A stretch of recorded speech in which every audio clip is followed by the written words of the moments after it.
Along the way, you must have run into a bunch of people who are telling you, you can't do stories with AI, you can't do movies this way, this sucks. Totally, yes.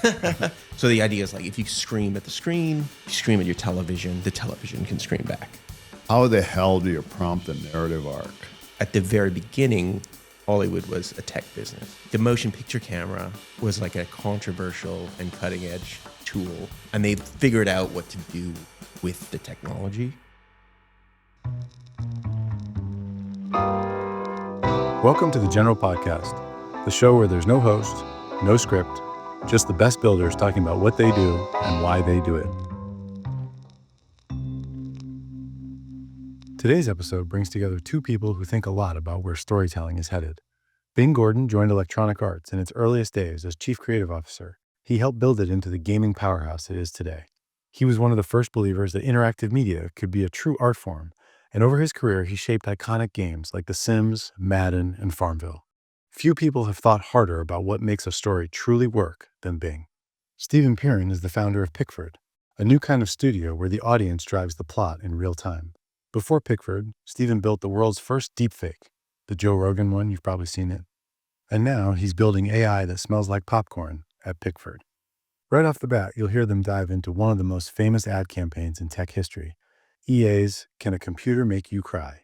Bing shares the story behind that ad, and Stephen admits he has it framed on his office wall.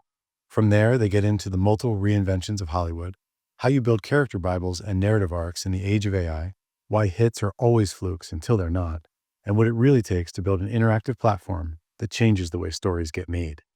Bing and Stephen, the floor is yours. I have two mementos in my home office. One is a share certificate for Disney. In the old days of paper. Yeah, it's a piece of paper and it's got like pictures of Tinkerbell and Mickey Mouse. And the other one is a picture of Can a Computer Make You Cry? You didn't get voting rights on that. No, and it's actually not an original. It's a photocopy put in a frame that makes it look like an original. But I don't have an original paper version of it, but whenever I think about it, you can Google everything. So I go Google it, but I remember it well. I wanted to meet you just because I'm fascinated with the reinvention of stories. I'm fascinated with stories in general. When we founded Electronic Arts, we braggadociously thought we were the new Hollywood, but we thought that games were going to capture all the emotion and structure of stories. And we learned later on that every industry thinks stories are different things. So once you got presented to me as somebody who's trying to figure out the new landscape of storytelling, technology-based storytelling, I thought that was a must-meet. Do you want to hear the story about Can a Computer Make You Cry? yes, please. Yes, please. So this goes all the way back. So I've since learned more about founders than I knew at the time. I went to Stanford Business School having never worked in an office. So I didn't, business was pretty foreign to me. So by the time I helped start one, I hadn't seen any before.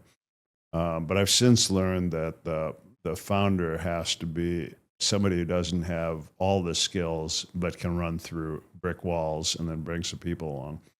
So Trip Hawkins, who is my roommate at Stanford Business School, because we were both interested in interactive, he had this fervor that he was an employee at Apple. He had this fervor that games could be something bigger.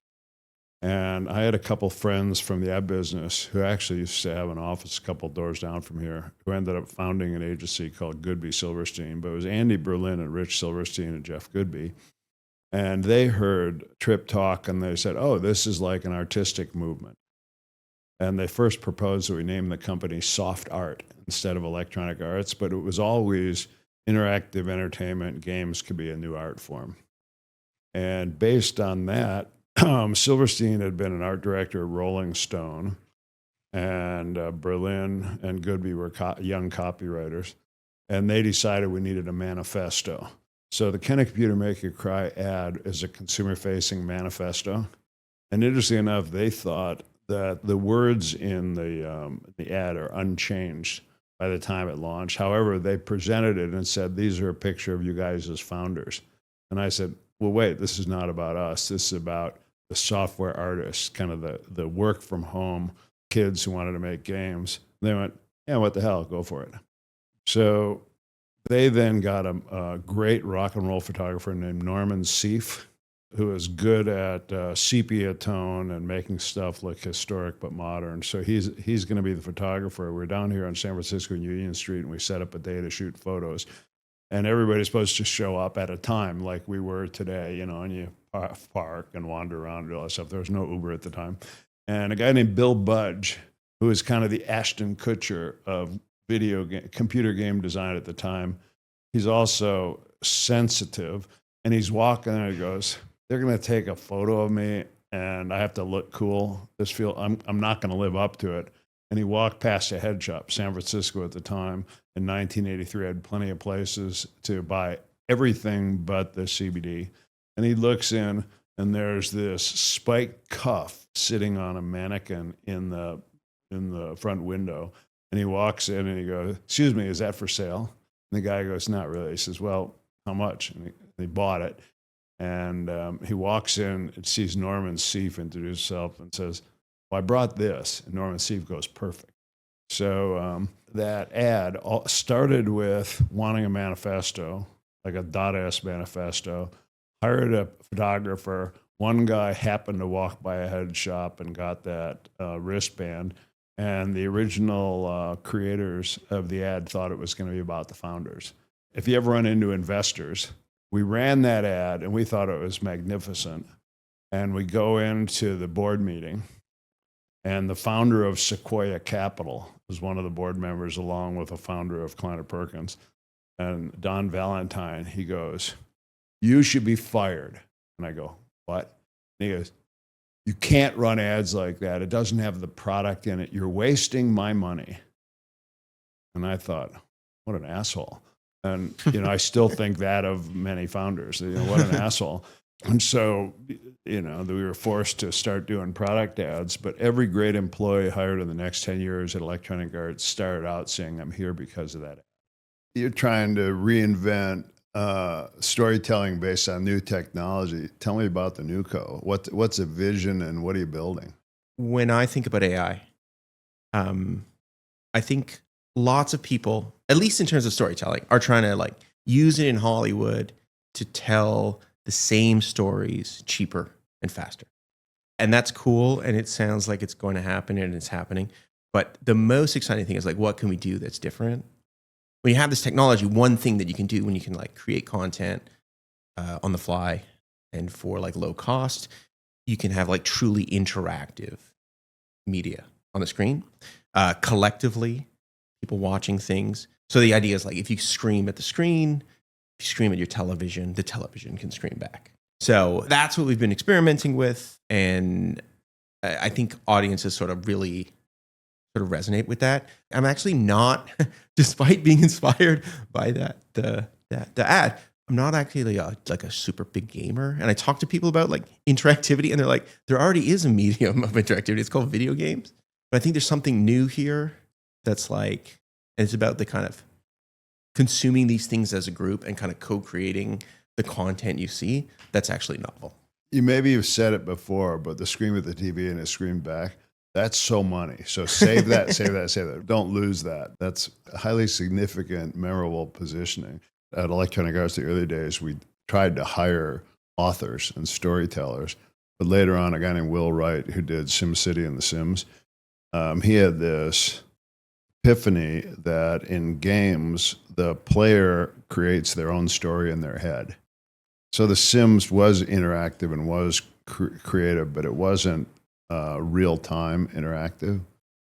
So it sounds like you're envisioning something kind of one whole step beyond, and especially with a little hallucination, it can be a step beyond and a step into the weird. Yeah, every time is different. So we try to like adhere to like the principles of like narrative. So we have like these guardrails where like the story has certain things have to happen, and each character has like a backstory that's sort of fully fleshed out, and they're actually fleshed out by screenwriters, by people who do it for a living. But the audience can sort of nudge things towards different story points. It makes it that hopefully it's like satisfying as a narrative, but like it doesn't fall off the rails. And it like let's double down on both narrative guidelines. But first, let me say you're the first person I've talked to in this new thinking about AI and storytelling who's starting with what I would call a property Bible. So hiring a writer to create a backstory on a character, it's so sensible. It's what happens with actors, but nobody's done it. And I find myself going to people and say, "Have you ever heard of a property Bible?" And they kind of go, "Huh?" So it sounds like you're already kind of one generation of thinking ahead of anybody I've met. So tell me a little bit about how you prompt the screenwriter to create a backstory for a character, and how do you know when it's good enough? First, we started without these character Bibles, and it's Bible's flat. a good word. It's just flat. Like it does. It's not this like the characters don't make any sense, and like without like a narrative arc, it's just one sequence of something happening. So we tried it. Like a bunch of engineers tried to write these stories, and it was kind of lame. So that's why it was the inspiration for hiring like professional screenwriters. What's the difference between a great character Bible and an okay character Bible? How can you tell when it's great? The screenwriter, like a Pickford screenwriter, basically they don't actually write the full script. What their focus on is like deep backstories. So the audience can make the characters do anything, but they have to adhere to the characteristics. They can't do anything that's out of character as per the character Bible. And then having written those things, you know, like the tension between the characters, you know, like what the characters want and like what's in their way. And those sort of inform the kind of story points that the narrative arc has to go through. And how many words in a character Bible? How many pages? Lots. They're deep. I don't know. Short story level. Yeah, they're deep. They're quite deep, right? And the things that don't manifest themselves on the screen, but they're in there, sort of like the way actor. And you and I have in common a kind of a little fascination with the founding of United Artists, which I mentioned before with Pickford. So, yes. How the hell do you prompt a narrative arc? Well, there's, I guess, two kinds of prompting. One is sort of the scaffolding that's done by the kind of primary author.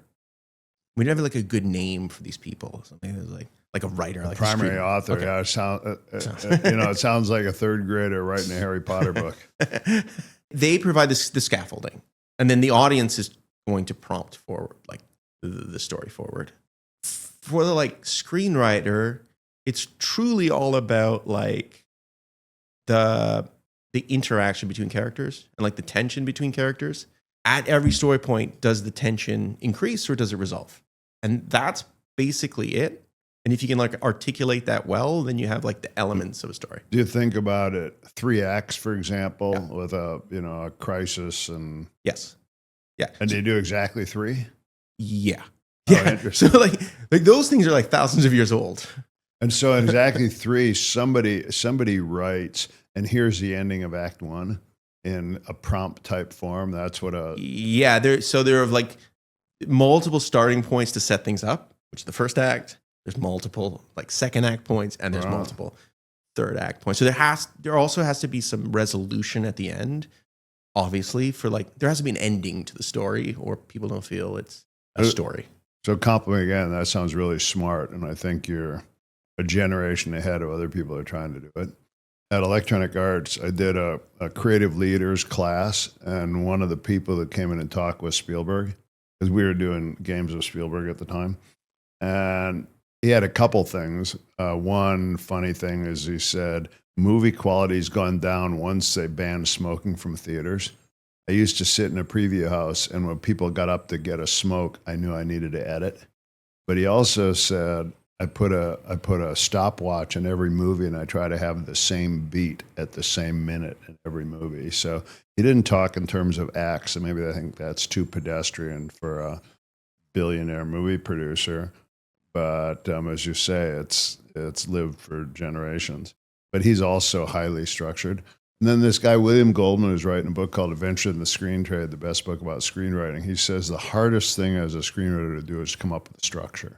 There's something about the screenwriting as structurer that Goldman would say is the hardest job of all.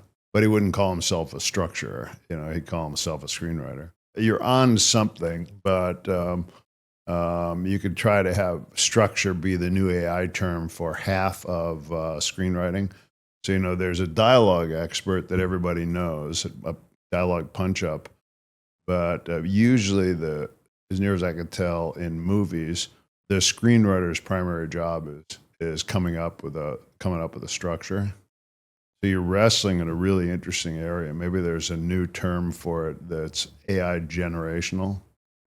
But again, the narrative guidelines is just a huge idea, and it sounds like, again, you're further ahead in your thinking, which is always a good thing. Cool. Can I ask about, you thought you would be New Hollywood? Yeah, early on we thought that games to be as big as movies or music had to have that kind of emotional resonance.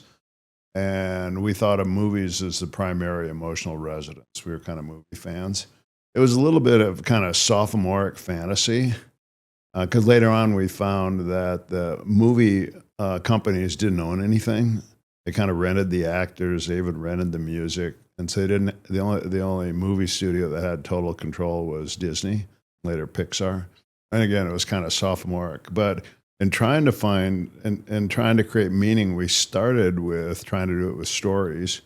And we found that traditional storytellers don't want to let the player or the user do any invention.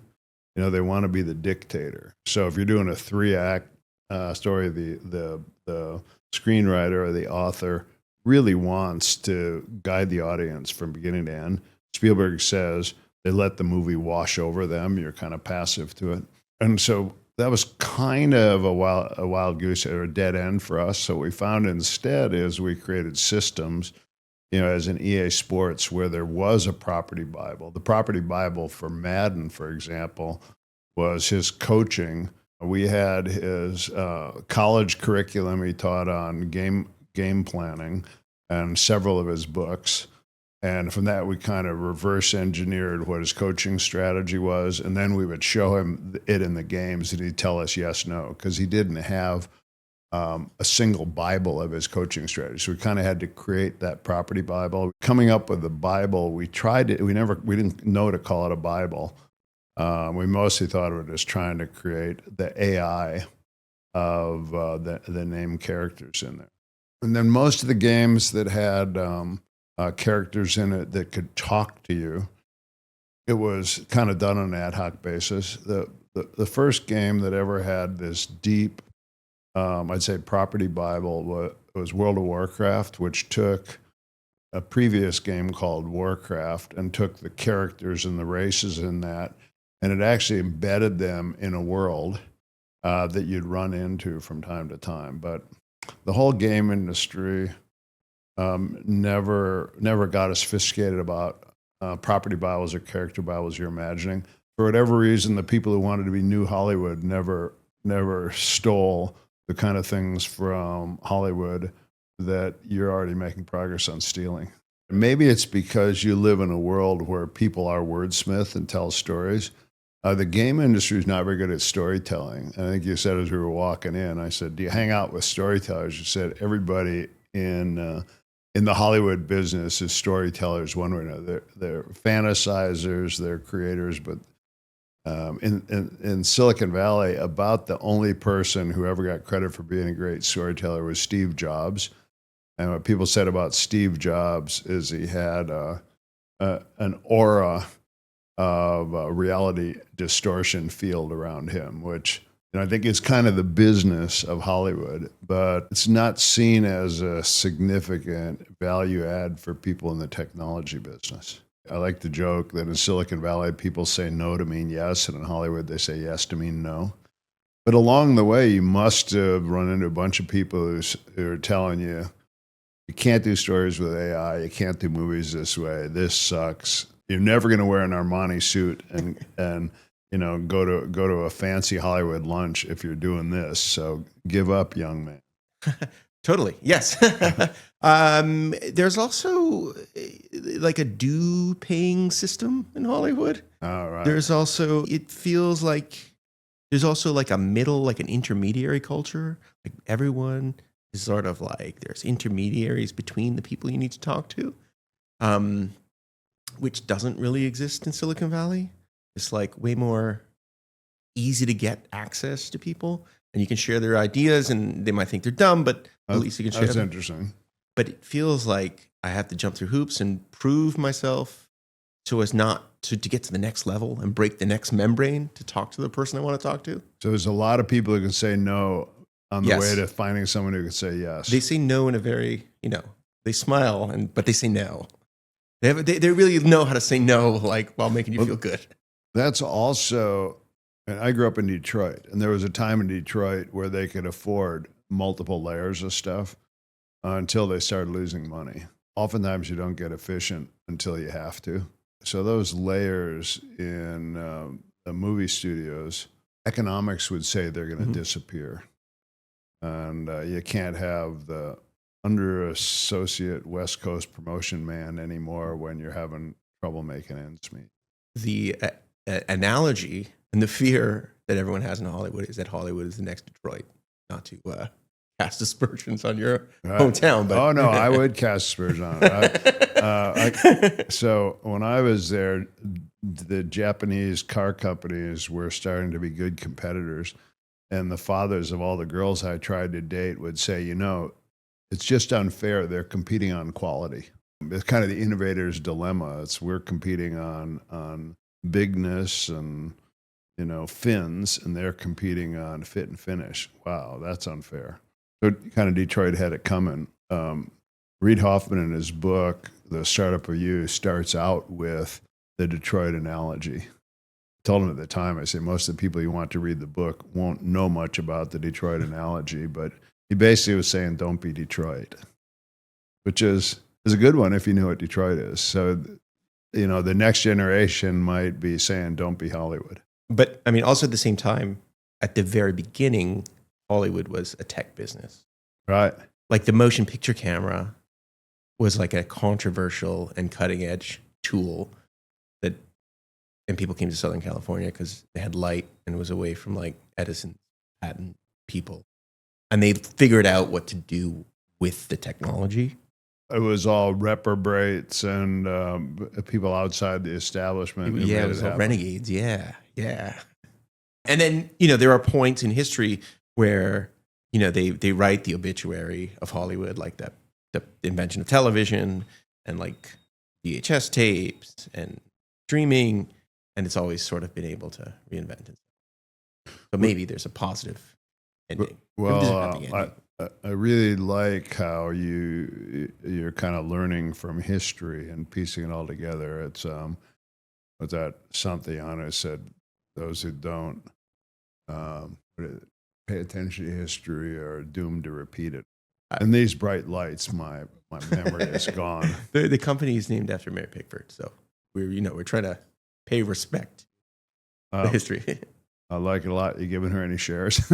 She's been dead for. She must have an estate. It probably outlived trademarks. We had this experience with Duolingo where Luis von Ahn did a blog and said, we're all in on AI, and if it can be AI, don't outsource. We're still going to hire more people. And he got a bunch of flamethrowers at that, most of which comes out of the old school storytelling business. And you're in the maw of the beast of old school storytelling, who fear, the whole writer's strike was around, and the actor strike was around AI training. There's this deep fear that what if a machine can do what I can do? And yet you're down there in that culture trying to do with AI what they used to do. But meanwhile, you're hiring some people along the way and helping them pay their rent. You must be taking a lot of grief in some local geographies. Is it people over 40 who give you shit, or is it people of? I'll tell you exactly who it is. You break it down like this. So, actually, Hollywood people at the top of the pyramid are very eager to talk about AI. And Like who? Name names. I'm not gonna people. Iger. People, you name brand people. Diller People already went in that people direction. you may have name dropped already in this conversation. Spielberg's into it. Spielberg got into VR. He wanted to do Ready Player One primarily as a VR thing, and the studio wouldn't let him. But And then you have like young people who are starting their careers, and they are excited about AI, and they're excited about like new business models. So like maybe they disrupt the old business models, but maybe there's like an innovation where people can get paid for their creativity. We did this deal with SAG actually, where we figured out how to compensate the voice actors that we're using in a way that I think made SAG happy. Residual type thing. Yeah. So it's basically they get paid per stream. Spotify like. Yes, something like without the snark. Sure. But that's interesting because in EA Sports, which I know you paid attention to, Andrew Anthony, who said it's in the game, EA Sports. He did not have residuals. It didn't occur to us at the time. He got a session fee. If he would have gotten 1/100th of a penny every time that gets said, he'd have a mansion in Canada. He'd have a big log cabin probably. Right. So like the top of the pyramid in Hollywood are really excited about AI. The young people starting their careers are excited about it. But the people who have maybe sort of paid some of their dues, and they're very pissed. Yeah, they're very pissed. I've found in companies I work with, I like to say that age 35 is the core of the enemy of innovation, because at age 35 you have house payments, you have kid payments, and you can't take risk. And so you can't go for any big risk. You got to just do slightly better, make your annual bonus plan. The 25-year-olds got nothing to lose. The 55-year-olds maybe have nothing to lose, but maybe they don't have the energy. So somehow or another, you need the 55-year-olds to team up with the 25-year-olds and crush the 35-year-olds. Totally. Are you 35? No, I'm older. I'm actually older. How did you get to SAG? Did you just call them up? Because nobody in Silicon Valley knows how to get to SAG, by the way. It was not Screen Actors Guild. Screen Actors Guild. Yeah, it was not particularly hard. They rewrote their sort of AI provisions, and they have one for like traditional voice actors, and they have one for video games. Right. The video game one I know from Take-Two is somewhat contentious. Yeah, and so ours is sort of in between. It didn't really fit either. So did you personally involved in talking it through? We had people on our team working it. So you have people. See, you're working with intermediaries just like everybody else. I got people. I got people. Yeah.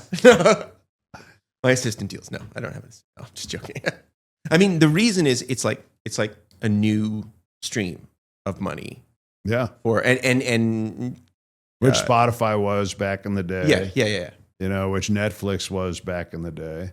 It starts out looking like found money, and next thing you know, you've helped create a competitor.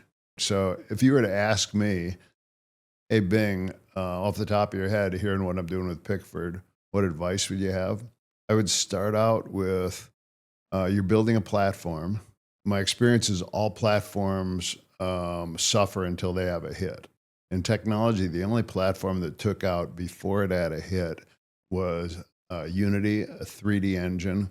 And that worked because just at the time phone apps were introduced, it turned out it was ready for phone apps because it was kind of easy to use. But everything else has to have a hit. And civilians think that quantity matters, and it's all quality. So Wattpad, which was a user-generated story creation, at the time they realized to make it a really successful company, it needed a big hit. Netflix needed a big hit. Amazon realizes in movies and music it needs a big hit. You know, iPhone, it was built with a big hit, which was camera and messaging. And so with Pickford, while you're trying to get quantity and make it easier, that ultimately many companies like yours end up doing a first party hit. I know when Microsoft launched Xbox, they launched with Halo, which was third party, and to guarantee they kept having a hit, they bought that company.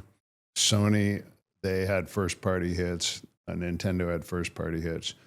And a hit for you, the minimum is probably 1 million views. Roblox measures by plays per game. So that'd be my big idea for you is you got to be in the hit making business, and your platform sounds more advanced than any I've heard of. At least your thinking and architecture. But where does the hit come from? It's a good question. So we have a debate internally. How much should we work with sort of really closely with like white glove, closely with like world-class creators? So that's on one side of the spectrum. The other side of the spectrum is, should we open up the like user-generated tools and like invest in making good tools so that everyone can build these experiences and everyone can tell these stories? And at least for now, we've been focusing on, let's find these like great storytellers who want to use interactivity as like a lever of storytelling. So we debuted this thing a few weeks ago at the Busan Film Festival, which was done by this guy named Bernie Su. He won 3 Emmys. He won Twitch's first Emmy and YouTube's first and second Emmy. And so we deliberately chose him because he has a history of hits. And frankly, because he's got like a playbook for how to win an Emmy. We want to have things that people want and people like. I guess we want to have a hit. And I think only then can we move into the user-generated stuff, if that is indeed a path. I worked with a company, a failed company at the time. It was called Ouya, Ouya. It was an Android connected TV game system. And at one point, they had a couple hundred games in development. None were great. And they went out and they paid a lot of money to try to get known great people who then didn't deliver. Audible, the digital audiobook thing, I was on the board of that at the founding. And they had trouble getting started, and they gave a bunch of stock to Robin Williams to do a series. And that ended up not making a difference. What really made a difference was Apple putting podcasts on the iPod. So going out and spending money to try to make a hit, even though you need it, it's risky. So the language in Hollywood is nobody knows anything. All hits are flukes. So trying to engineer. There's another company called Manticore, which is trying to be kind of Unity ease on an Unreal type graphic engine. They spent a lot of money building a platform because investors were willing to invest in a platform, but they realized they needed a hit. It's going to be really interesting with a company like yours to try to figure out, we got this new platform. We want to scream at a TV that screams back. So why don't you go build something where you scream at the TV and scream back, start with that and say, everything we do is going to have a scream at the TV. In my experience with Niantic that did Pokemon Go, every game they did as maps, and none has three-dimensional augmented reality. Somehow the founder did not get all the teams to keep delivering on the vision. I have more faith in the scream at the TV and the TV screams back than I do at finding an Emmy award-winning writer. You said no one in Hollywood knows anything, that all hits are flukes.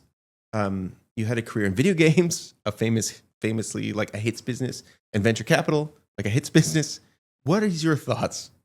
Are these things flukes? I think, you also mentioned playbook. I think there's things that increase the probability.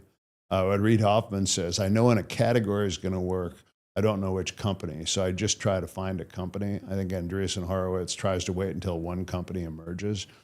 What we did in games is, because we're a Moore's Law business, by that I mean every 6 years it gets 10 times better, which means every 1 year, it gets kind of 30% better.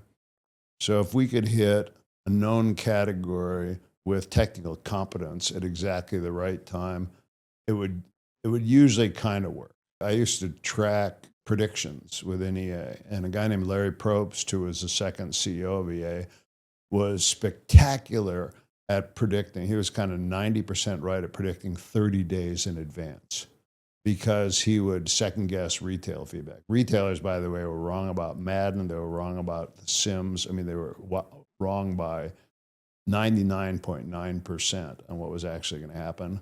But mostly they were right on what would sell. And I was about 50% right a year in advance. And nobody else was that good, even at EA as we did stuff. And the problem is a year in advance, you got to predict taste, but you also have to predict quality. So we found out later in games, this is so weird about the movie business. In the games business, sales are highly correlated with quality. And in the movie business, if you look at Rotten Tomatoes, most of the things that get 90 rating in Rotten Tomatoes don't do box office. The exception is Godfather 1 and 2 and Pixar and maybe one or two others. But it's because the movie industry, the critics like weird art stuff, and they don't like Marvel characters, and they don't like Harry Potters and the like. So that's one thing. Nobody knows anything in the movie business because the critics can't predict. In the game business, we could show something to a reviewer 60 days in advance, and they could often tell us what the quality was going to be. And then we'd adjust the quality if we had to, because the quality would be somewhat predictive. The next thing is, I remember at Zynga, which had a big hit called Farmville. So I told Pincus at the time, there's like 7 categories of games that always work. And it's kind of shooters, and it's map-based strategy, and it's role-playing, and it's casino games. And he goes, what about farming? I said, no farm games ever worked. He goes, well, there's like 7 hit farm games in Asia right now. I go, well, go ahead and try. Because when something's never been done before and it works, it really works. That was what happened with The Sims. Steve Cartwright, who was a producer on Little Computer People that preceded The Sims by kind of 5 or 7 years, said, it's a dead zone. Nobody plays people games. Nobody wants doll games. But if they do, it's going to be huge. So there's every now and then this sense of what could be something that nobody's done before that could be a huge breakout. So when you're talking about screaming at the TV and the TV screams back, that's kind of thing that if it works, creates a lot of word of mouth, and nobody's ever done it before. So it's kind of what's the chance of success, and if success, maybe it could be really big. Bezos says in business, a home run can be worth 1,000 runs. So there's this unlimited upside. So I think the best investors in founders look for stuff with unlimited upside. And so for Pickford to have unlimited upside, it's going to have to become a new studio with a different cost base with some hits. You're going to have an E.T., or you're going to have a Godfather, something that breaks through and becomes a tent pole for the whole thing. There's a sense right now in the game business that it takes 10 starts to get one hit, and which is unaffordable because the 10 starts could cost 150 million each. So Hollywood, it's unaffordable to try 10 things to come up with one. You need to either cut the cost or increase the hit rate. And so what you're talking about doing is cutting the cost. So you may be able to do 10 things to get the one. And then the other thing about creative people is they usually don't. They're anathema to doubling down on the winners.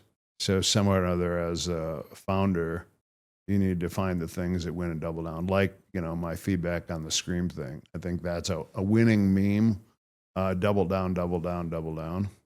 You think creative people don't like doubling down because they want to do novel things? Well, they want to do novel, but also they it's so emotionally challenging to do something new. When it works, they don't want to take the risk of undoing it. Okay. But a little bit of both. The business people often want predictability, and you really want expected value. But expected value is really hard. So as founder, you are the judgment in chief guy. You've got to be the person with the best judgment in the company, either because you have it or you can find it. We were getting feedback from the audience in real time. What audience? Like the people watching these experiences, they're typing. It's on YouTube, or where are they watching? They watch it on our platform. Got it. But what we get is, like, we know if stuff is interesting. We have some signal in the content, right? So it's not like they watch a piece of content and then there's like a, then they're voting on it, right? They're sort of like continuously voting on interesting things. That's how Wattpad and Inkit both started, and they both got to millions just by grinding, millions of monthlies. But maybe it's a way to get signal from the audience about the content and therefore like shaping the content towards their tastes as it's being kind of consumed. So in general, what I've found for creators, the trick is to find one person who can't live without what you're doing and keep tuning to them and then expand. Do you use Discord at all? We actually started on Discord, and like the reason we switched away from it is because there was like technical limitations of what we were trying to do, but we like copied a bunch of like interesting that's features. interesting. We have like the idea of a server, and there's like groups of friends around a server. Call it a room, but it's basically the same thing. And then they're kind of the UI is very similar because there was stuff that we used. My experience so far is that for AI people who are kind of leaning in on AI, you can get 50,000 of them into a community in Discord pretty quickly. But then, of course, your community is sitting on somebody else's platform. Yeah, there's something, even being, hey, we're the kids who know Hollywood but are into AI, so that's risky but also interesting. Could you get an LA Times story about here's the reprobates who think AI is going to save Hollywood, and actually is hiring people right now. That's kind of interesting. So Audible, the book on tape that I talked about, probably 10 years ago, they became the biggest employer of actors in greater New York. They didn't save Broadway, but they certainly gave people something to do that was legit work. There's always the question of how much of what you're doing that's different do you want to brag about? From my point of view, anyway, you're further ahead in your thinking than anybody I've met, but your numbers are small. So, should you be patient or should you growth hack? The Silicon Valley would figure out a growth hack, but you want to do it when it doesn't kill you.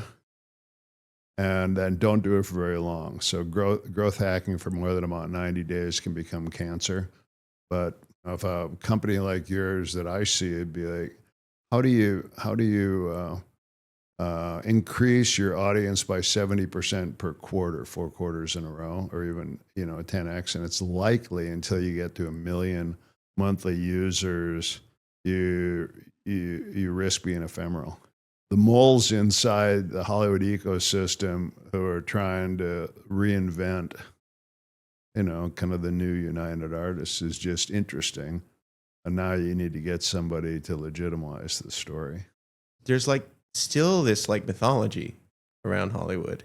Like even though it's not as big as we think it is, but like in the collective imagination, it's still sort of huge. I see buses, those little tour. It's still full of people who like save their money up. Like people from Nebraska save their money and up drive around Beverly Hills. Yeah, and look at like hedges, and be like, this is where whoever lives. I remember that. I was one of those at kind of age 17.